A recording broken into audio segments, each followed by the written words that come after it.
కూటమి ప్రభుత్వం ఎన్నికల మేనిఫెస్టోలో చెప్పని మరో కొత్త పథకానికి త్వరలో శ్రీకారం చుట్టబోతోంది. డ్వాక్రా మహిళల కుమార్తెల పెళ్లికి ₹1,00,000 వరకు పావలా వడ్డీకే రుణం అందించబోతోంది. ఈ నెల 23న సీఎం చంద్రబాబు ఈ పథకాన్ని ప్రారంభించబోతున్నారు.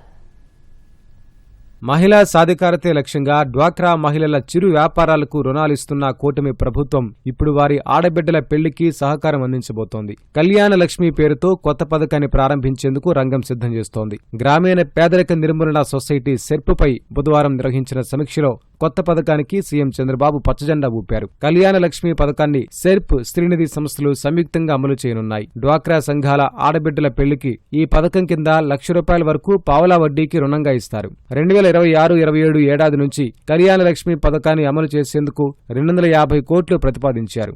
ఏడాదికి కనీసం 25,000 మంది డ్వాక్రా మహిళల కుమార్తెలకు లబ్ధి చేకూరేలా పథకాన్ని రూపొందించారు. ఆడబిడ్డ పెళ్లి ఆర్థిక భారం కాదు, ఆమె గౌరవం అనే నినాదంతో ఈ పథకాన్ని ప్రభుత్వం అమలు చేయనుంది.